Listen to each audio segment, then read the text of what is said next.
Esta semana Uruguay recibió un congreso sobre libertad de expresión. Allí quedó claro los problemas que tenemos muchas veces los periodistas para llevar adelante nuestra tarea. En ese sentido, en nuestro país, en Uruguay, en el último año se registraron 69 amenazas y restricciones a la libertad de expresión.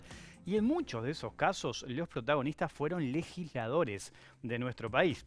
¿Cómo se tiene que leer esto? ¿Dónde está parado Uruguay? ¿Y qué se puede hacer para mejorar esta situación? De todo eso estaremos hablando esta noche. Bienvenidas, bienvenidos. Así comienza Lado B. El octavo informe de monitoreo realizado por el Centro de Archivos y Acceso a la Información Pública, CAINFO, registró 69 amenazas y restricciones a la libertad de expresión de periodistas en Uruguay. La cifra representa un aumento de un 40% de casos con respecto al año anterior y alcanza un promedio de más de un episodio por semana. Los resultados obtenidos durante el trabajo de investigación muestran un aumento del número de casos por tercer año consecutivo, luego de que se registraran 26 episodios en 2020 y 49 en 2021. Las categorías que presentaron más situaciones fueron restricción al acceso a la información pública y procesos penales o civiles, con 19 episodios cada una. Respecto a la clasificación por el sexo de las víctimas, en 34 episodios aparecen varones como afectados, en 13 aparecen mujeres periodistas y en 18 hay equipos periodísticos o medios de comunicación. Entre los casos reseñados está la amenaza sufrida por un fotógrafo luego de la marcha del 20 de mayo por parte de una cuenta que defiende a militares enjuiciados por delitos de lesa humanidad. Se destaca las amenazas del diputado del Partido Nacional, Mario Colman, al semanario El Eco de Carmelo, luego de que el medio publicara información sobre irregularidades en varios municipios de Colonia. La senadora del Partido Nacional, Graciela Bianchi, fue protagonista de varios de los episodios reseñados. Acusó al periodista Darío Klein de traidor a la patria por un informe periodístico en el que daba cuenta del aumento de los casos de personas internadas en CTI por la pandemia de COVID-19. A Ana Laura Pérez la acusó de ser una periodista que opera permanentemente desde su cargo contra el gobierno y algo similar hizo con los periodistas Guillermo Garat, Fabián Cardoso y Georgina Mayo. Esta semana, Uruguay fue sede de la Conferencia Mundial Periodismo bajo Asedio Digital, organizada por UNESCO. Según un informe del organismo, 5 de cada 6 personas en el mundo viven en un país donde la libertad de prensa ha disminuido en los últimos 5 años. Unos 450 periodistas fueron asesinados durante ese periodo debido a su trabajo. Desde 2015, al menos 13 periodistas han sido asesinados mientras informaban sobre protestas en distintos países. Solo 1 de cada 10 crímenes está resuelto en la actualidad. Los intentos de silenciar periodistas incluyen también otros métodos que en la actualidad alcanzan cifras récord: la detención y el encarcelamiento arbitrarios y las amenazas de violencia tanto en la red como fuera de ella.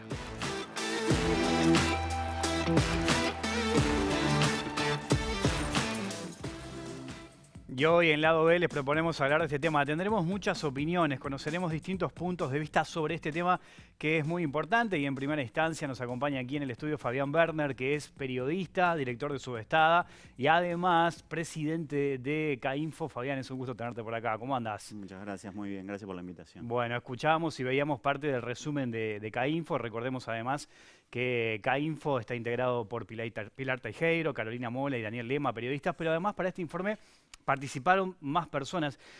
¿Qué primera lectura haces y resumen de esto que estábamos viendo? ¿Qué interpretación le das? Bueno, en primer lugar, esto consolida una tendencia de deterioro de la libertad de expresión a nivel regional. En el informe previo se hablaba un poco de los temas que han estado presentes en la conferencia del último fin de semana de los últimos días en Punta del Este. Y lamentablemente lo que está pasando es que esa tendencia regional está empezando a llegar a Uruguay, especialmente en algunos temas que CAINFO ya había señalado el año pasado. Uno de ellos es la estigmatización de periodistas por parte de integrantes de gobiernos. Eso ha sido especialmente claro en este último año. Y también una tendencia que podemos decir que está vinculada a la anterior, que es la de llevar a juicio a periodistas y a medios de comunicación. ¿Por qué digo que están vinculadas? Porque muchas veces cuando se instala un clima de hostigamiento, de amedrentamiento y de acusación por parte de figuras públicas contra periodistas, la consecuencia es o se incrementan los hechos de violencia, algo que afortunadamente no ha ocurrido en Uruguay, pero sí en otros países, o empiezan a aparecer demandas tanto en el ámbito penal como en el ámbito civil. ¿Te sorprendieron estos datos? Yo hablaba recién de 69 amenazas y restricciones, ¿o era algo que ya te lo veías venir?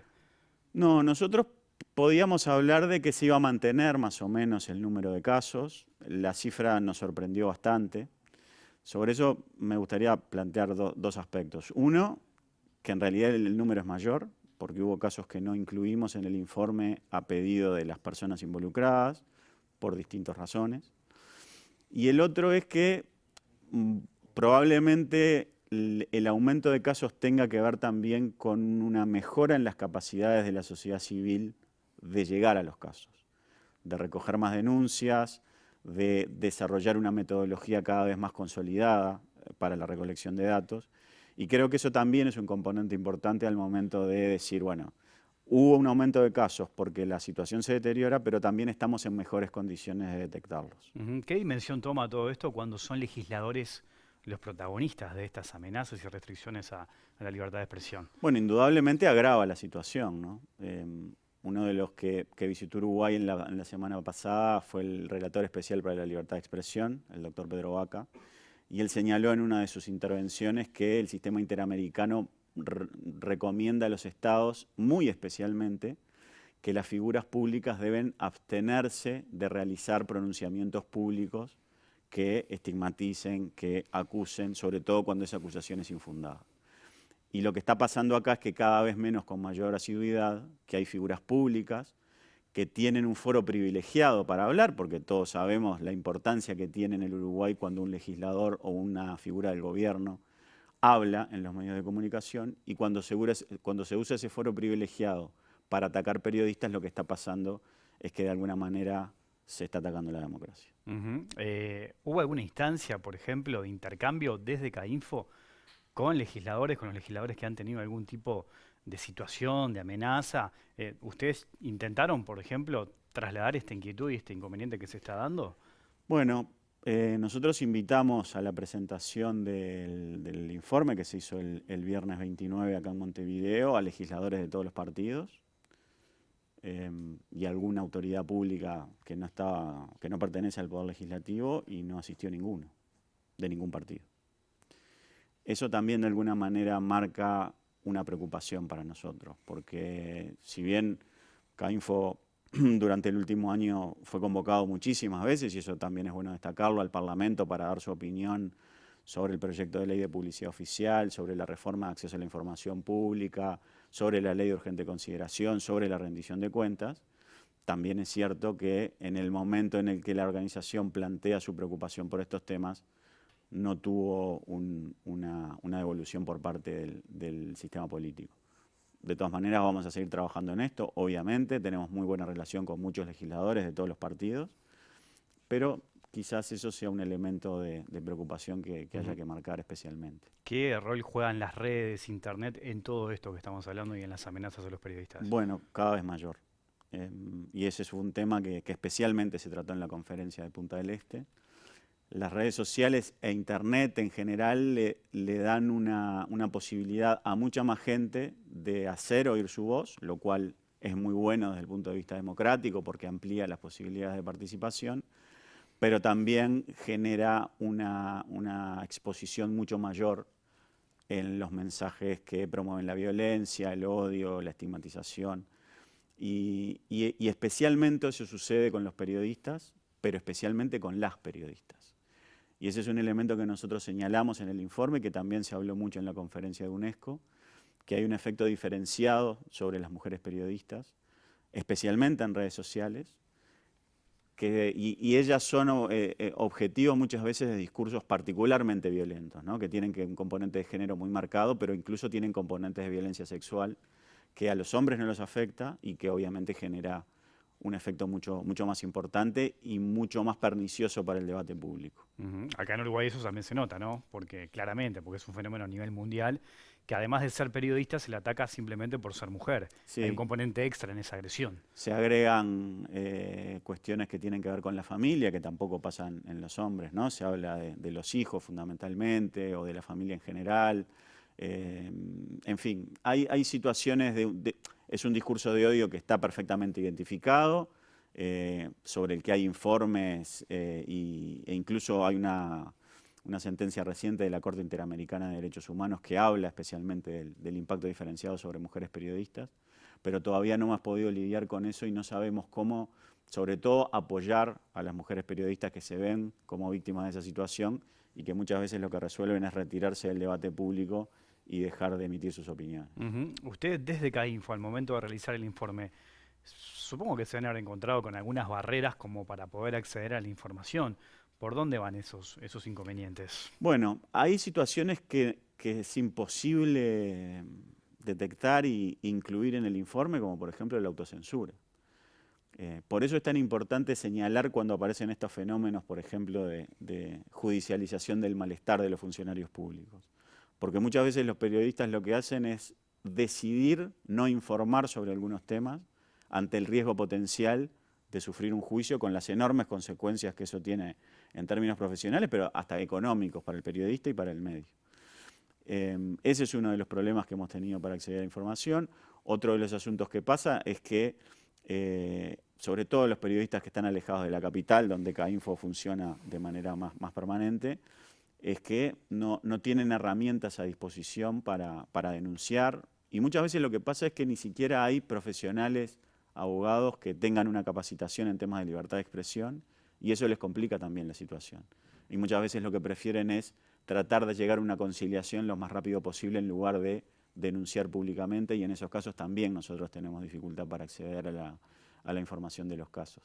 Así que por eso estas instancias como esta, por ejemplo, son muy buenas, muy útiles para poner el tema sobre la mesa y empezar a buscar soluciones de manera conjunta. Ustedes tienen y llevan adelante distintas actividades en el interior del país, en donde uno imagina que la realidad es muy distinta y mucho más compleja, sobre todo en las localidades chicas, en donde un periodista seguramente antes de dar una información o brindar una opinión, tiene en cuenta determinados elementos por esto mismo que vos mencionás, ¿no? Sí, en el informe se mencionaba el caso concreto de un diputado de Colonia que amenazó en reiteradas ocasiones a un medio que además nos ha acercado en varias ocasiones denuncias de casos similares, y obviamente ahí la situación es mucho más compleja porque la proximidad y además el trato cotidiano con autoridades locales hace que sea mucho más difícil la situación posterior a la denuncia. No solo el hecho concreto que se puede denunciar, sino la represalia posterior. Y eso también es un elemento que muchas veces hace que los periodistas prefieran no hacer la denuncia o tratar de negociar una salida para evitar consecuencias más graves. Fabián, ¿qué significó para Uruguay tener este congreso que se realizó en Punta del Este, con distintas conferencias, distintas opiniones, con la participación también del presidente de la República? ¿Qué evaluación haces de eso? Bueno, la realización del evento en Uruguay es un dato altamente positivo. Tener en el Uruguay a referentes a nivel mundial de libertad de expresión, de periodismo de investigación, de organizaciones de la sociedad civil que trabajan estos temas durante 3 días discutiendo y teniéndolos a mano para intercambiar experiencias fue extremadamente útil, y creo que eso es bueno destacarlo. También me parece que sirvió para instalar el tema de manera mucho más fuerte, porque lo que pasó en la conferencia fue que empezaron a establecerse situaciones de comparación entre Uruguay y otros países. Se dio a conocer otro informe internacional que de alguna manera también generó cierta polémica por la situación que Uruguay aparecía, en la que Uruguay aparecía en el informe. Entonces, bueno, creo que debemos destacarlo como una oportunidad de capacitación, de enriquecimiento, de captación de nuevas experiencias, pero también de instalación de un tema que debería estar mucho más presente en la agenda pública a lo largo de todo el año. Recién hablaba, lo decíamos en la introducción, lo veíamos en el informe, este aumento que se da, ¿no?, en las amenazas, en los casos de amenazas del Uruguay, comparando con los últimos años. ¿Cómo estamos con la región? ¿Cómo estamos con el mundo? ¿Cómo estamos parados en ese sentido? A nivel regional, Uruguay sigue siendo de los países con mejores índices en materia de libertad de expresión, y eso es bueno destacarlo y es bueno trabajar para mantenerlo. Eso tiene que ver fundamentalmente con que las situaciones más graves que puede enfrentar un periodista como represalia por su trabajo, que son el asesinato, el secuestro, la desaparición forzada, las torturas, la detención arbitraria, en Uruguay no se producen. Y eso hace de por sí que la situación sea más aliviada que en otros países. El asunto es que hay casos de menor intensidad, de menor impacto, tanto a nivel personal de los periodistas como de la opinión pública, que sí se están produciendo y cada vez en mayor medida.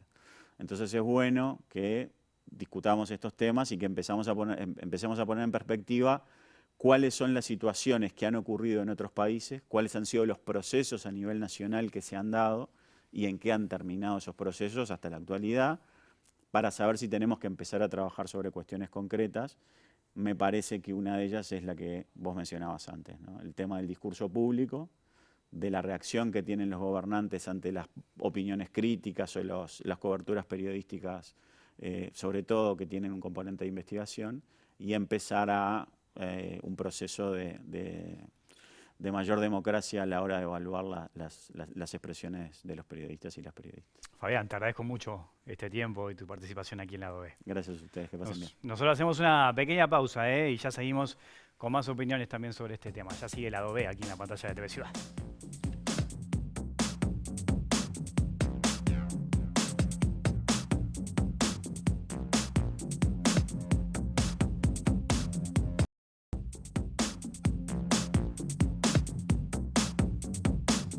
Seguimos en vivo aquí en Lado B, en la pantalla de TV Ciudad, hablando de libertad de expresión con números preocupantes para el Uruguay y también para el mundo. Y ahora sumamos también otra voz a nuestra compañera Julieta Núñez Tomás. ¿Cómo andas, Julieta? Muy contenta de estar acá de nuevo. Bueno, un gusto recibirte nuevamente. Recién hablábamos con Fabián de este discurso estigmatizante, ¿no? ¿A qué hablamos concretamente? ¿De qué hablamos cuando mencionamos esto? Bueno, son los ataques que se hacen principalmente de manera pública y que tienen la intención de desprestigiar o desacreditar a la víctima, que en este caso estamos hablando de periodistas, y es uno de los indicadores que CAINFO utiliza para medir la libertad de expresión en nuestro país. Cuando CAINFO hace este estudio sobre discurso estigmatizante, lo que estudia son principalmente 3 acciones que voy a compartir. Ajá. Una tiene que ver con los insultos o descalificaciones que se hacen a partir de o desde funcionarios públicos, generalmente, o personas con proyección pública, a partir desde cualquier medio, y se tiene en especial atención en las redes sociales, que es también un poco lo que estabas hablando recién con Fabián. Otras son las campañas sistemáticas de desprestigio que se hacen a medios, periodistas, o las actividades de estos medios y periodistas, y que incluye también medios por estas campañas por portales oficiales o redes sociales. Y por último, la criminalización, que es algo gravísimo que estuvo presente por primera vez este año en este indicador de discurso estigmatizante, y lo que significa es cuando un servidor público o nuevamente una persona con proyección pública o influyente, digamos, lo que señala o atribuye al accionar de un periodista o de un medio una naturaleza criminal. Eso fue más o menos lo que estudió CAINFO y lo que lamentablemente pudimos observar en el último año. Ajá, estuviste hablando con Pedro Vaca, lo mencionábamos recién en el primer bloque con Fabián, que además estuvo aquí en el Uruguay, formó parte y participó de este congreso, precisamente hablando de esto, ¿no? Sí, es que Pedro Vaca menciona que una de las 4 principales preocupaciones que tiene la oficina de la Relatoría Especial para la Libertad de Expresión de la Comisión Interamericana de Derechos Humanos es justamente lo que sucede con las redes sociales y lo que sucede con el discurso estigmatizante, y señala cuáles son los riesgos de que esté presente en un país para la libertad de expresión y la libertad de prensa fundamentalmente. Vamos a ver el tape, ¿te parece? Vamos a compartir qué es lo que dice Pedro Vaca. Internet ha sido un entorno que ha facilitado mucho la labor periodística, pero también es un lugar donde se incuban muchos desafíos y obstáculos. Mencionaré 2, digamos, porque la lista puede ser muy grande. El primero y el más preocupante es que puede ser un espacio que está activando riesgos a la prensa. Cuando tenemos líderes públicos, personas de notoriedad que acuden a la estigmatización, a la imposición de etiquetas a los periodistas como única forma de responder a las críticas, es decir, por un lado se cancela el debate público porque las y los periodistas publican y lo que viene de vuelta es una etiqueta estigmatizante, y al final es difícil procesar, digamos, la controversia dentro de la propia sociedad. Pero por el otro, como estas voces que estigmatizan o que acuden a la estigmatización también tienen como respaldo un número importante de seguidores, un número importante de personas que les respaldan, hay temores muy fundados de que esos mensajes estigmatizantes puedan ser entendidos como actos permisivos para futuras violencias. Y entonces ahí se genera una espiral donde, pues si bien no hay amenazas directas en la estigmatización, es la generación de todas las condiciones para que esto pueda llevar a espacios más intimidantes. Bien, interesante lo que decía el relator especial de la libertad de expresión. Cuando hablamos de los casos, Julieta, ¿qué podemos destacar para que la gente tenga claro a qué nos estamos refiriendo concretamente? Primero que tienen un número muy importante, estas 69 denuncias o casos vinculados a las amenazas o restricciones a libertad de expresión y de prensa, 14 tienen que ver con el discurso estigmatizante, pegó un salto impresionante en comparación con el último informe, que eran solamente 2. De 2 a 14 De 2 pasamos. a 14 y además con una variedad más amplia de acciones vinculadas al Ajá. discurso estigmatizante, que era lo que estábamos hablando antes. Una característica que tiene este año el informe es que 8 de estos 14 casos de discurso estigmatizante, o sea, más de la mitad, están vinculados a Graciela Bianchi, la senadora del Partido Nacional, y su actividad en la red social Twitter principalmente. Si te parece, podemos compartir 6 casos que Dale. lo que buscamos fue poder mostrar una diversidad de tipos o de acciones de discurso estigmatizante. Vamos a comenzar con un caso que fue bastante reconocido en su momento, también a nivel más bien local, que tuvo que ver con la pandemia y con la opinión del periodista Aldo Silva en Radio Sarandí, refiriéndose a la situación en ese momento vivía el país y reclamando de alguna manera al presidente que se hiciera cargo de decir los casos diarios de muertes vinculadas a COVID-19, porque estaba en ese momento llegando a su punto más alto. Y lo que sucedió fue que cuando esto se difundió, se hizo tendencia y se empezó a comentar, la senadora Graciela Bianchi hizo un tuit vinculado a esto. Ahí lo en el estamos que- viendo, ¿no? Lo estamos viendo exactamente, en el que dijo que la pandemia tiene algunas cosas positivas, desenmascaran periodistas, entre comillas, que posaban de profesionales independientes. Ahí podemos ver un caso muy evidente y muy claro de desacreditación a la tarea periodística, utilizando las comillas y diciendo esta cuestión de la pose, ¿no? Un segundo caso que también sonó mucho, y este ya no solo a nivel local, sino también a nivel internacional, estuvo vinculado con la cobertura que el periodista Darío Klein hizo para la CNN, él es corresponsal de la CNN, y hizo un material periodístico vinculado a lo que estaba sucediendo en los CTIs en ese momento, también vinculado a la pandemia. En este momento también la senadora Graciela Bianchi hizo referencia a lo que estaba sucediendo y a esta tarea periodística y esta polémica que Claro. se generó. Este era el tuit original de la noticia de Darío Klein en la CNN, que Exacto. hablaba de que, bueno, se salieron de control los casos en Uruguay y esto generó la respuesta de Graciela Bianchi que mencionabas recién, Julieta, Sí, ¿no? lo que dice Graciela Bianchi es que era falso, que la mayoría de las cosas que se mencionaban allí eran falsas, y dice que los que falsean la realidad de la situación de la pandemia en el país tendrán que rendir cuentas más temprano que tarde por traición a la patria, ¿no? Ahí hay una vinculación con lo que estábamos diciendo anteriormente de atribuir una intención criminal a una tarea periodística. Sí, lo llamó traidor a la patria a Darío Klein a partir de esa información y de ese informe que presentó en la CNN, ¿no? Sí, esto en su momento despertó reacciones de todo el espectro más vinculado al periodismo de nuestro país y también del exterior. Ahora, un caso diferente, también vinculado a lo que venían hablando en el bloque anterior, que tiene que ver con la periodista Patricia Madrid, que también fue protagonista, fue víctima de varios casos de discurso estigmatizante. En este caso en particular tiene que ver nuevamente con la pandemia, porque sufrió este caso más bien fue como un acoso, Sí, lo que fue ella una especie de denunció. acoso, ¿no? Según lo Exacto. que ella misma relata. Sí, por parte del militante antivacunas, Fernando Vega. Ella compartió en un momento un mail que él le envió y voy a leer un pedacito del mail que no lo pudimos presentar porque no tenía un buen formato, pero dice: mirá cómo ahora tenés que terminar escondiendo las verdades de los magnetizados. Tú, Pati, que representás a toda la prensa conspiradora, a toda la prensa censuradora, cada día que pase te será más difícil tapar la realidad. Es un correo bastante amenazante, con un discurso bastante intimidante. Ella compartió esto y cuando la cuestionaron fue que hizo este tuit que dio lugar a su vinculación con estos 14 casos, en el que habla justamente de este acoso sistemático Sí. que vivió por parte de Fernando Vega. Lo veíamos recién el tuit en la pantalla, ¿no? Ahí está, ese mismo, ¿no? Exacto, habla de que recibió un número muy importante de llamadas, un número importante de mails, que la fue a buscar a Canal 10 con otras personas y que también fue a su trabajo en la radio, ¿no? Entonces, este fue un caso bastante claro que además tiene también una vinculación con, con el acoso vinculado a las mujeres periodistas, ¿no? En general.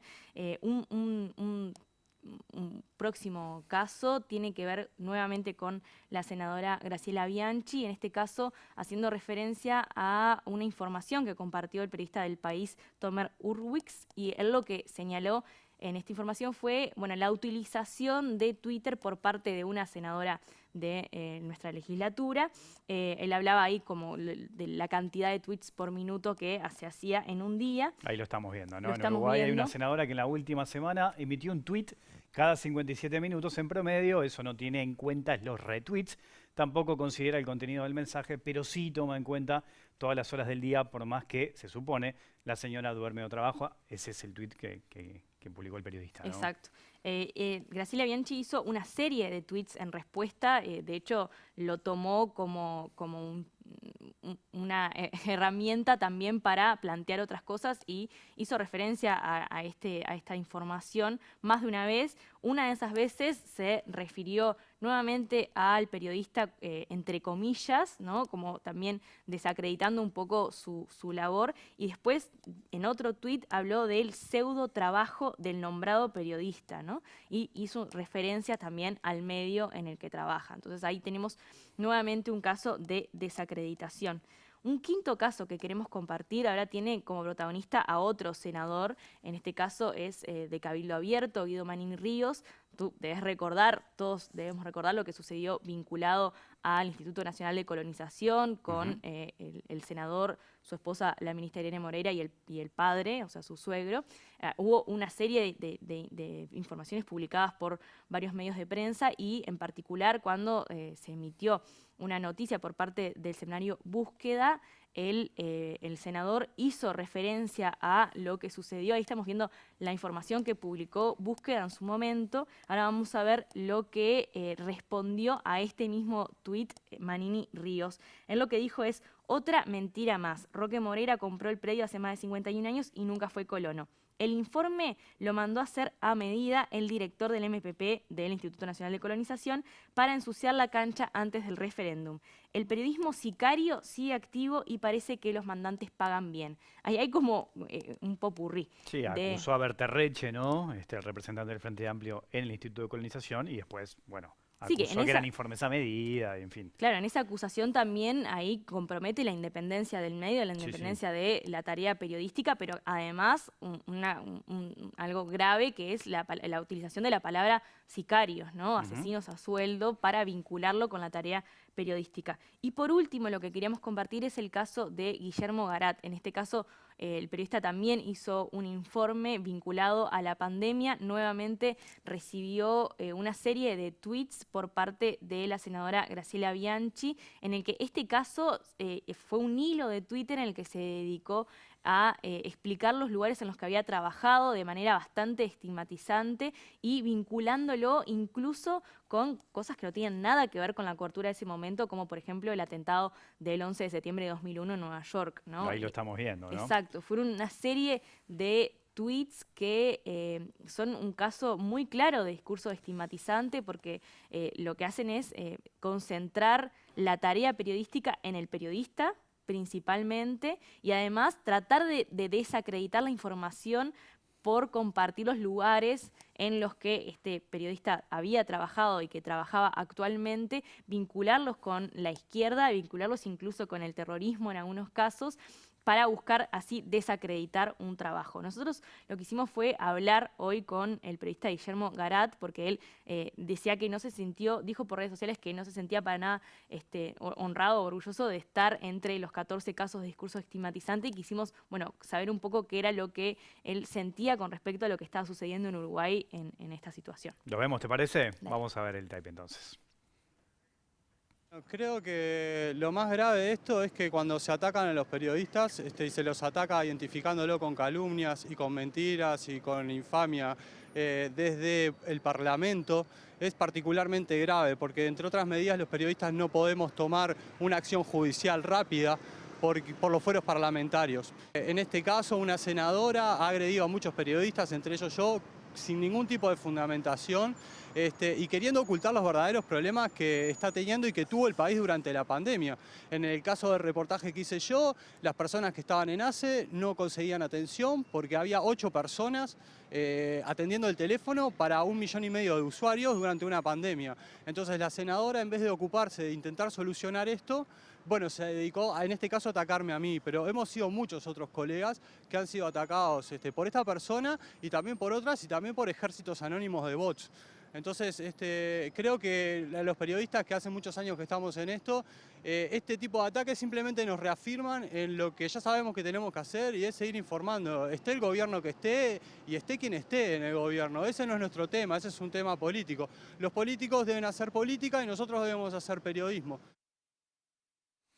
Bueno, interesante eso último que decía Guillermo, ¿no? De seguir haciendo periodismo sin importar quién esté en el gobierno y que los políticos hagan política y que, bueno, tratar de llevar adelante nuestra tarea sin importar las presiones y sobre todo tolerar los discursos distintos, la gente que piensa distinto. A veces eso parece que no está muy presente hoy en día, ¿no? No, y tener en cuenta además que justamente los poderes del Estado deberían promover el ejercicio libre del periodismo porque es una tarea fundamental para la democracia que se supone que están defendiendo, ¿no? Entonces ahí obviamente hay una situación compleja cuando hay autoridades públicas que están atentando directamente contra este ejercicio libre con esta serie de desacreditaciones, pero también con otras cosas que se pueden ver en el informe general de CAINFO. Otra de las cosas que nos comentaba Guillermo tiene que ver con, cuál es el rol que cumplen estas personas dentro del gobierno y cómo esa actitud que tienen puede llegar a reflejar una política de comunicación que no está explícita, ¿no? Pero que se siente y que se vive en el día a día de la tarea periodística. Bueno, vemos la segunda parte entonces de Guillermo Garat. Dentro de las políticas públicas que el gobierno maneja, tiene una política de comunicación. Esa política de comunicación no es del todo transparente porque, no está en su plan de gobierno, porque no es algo que se explicite, pero todo gobierno la tiene. Y creo que dentro de esa política de comunicación, una que algunos periodistas quizás sufrimos o quizás vivimos, o el verbo que quieran, tiene que ver justamente con cómo tratar algunas disidencias del discurso dominante. Entonces creo que hay una agenda gubernamental que no respeta, lamentablemente, los discursos periodísticos, los discursos que vienen a indicarle, porque siempre, y es el deber del periodismo, indicar aquello que no está funcionando bien. Para todo lo demás existen las agencias de comunicación y de prensa de las que distintas agencias gubernamentales también utilizan, ¿no? Bien, en el cierre, Juli, ¿qué más podemos agregar también a este tema?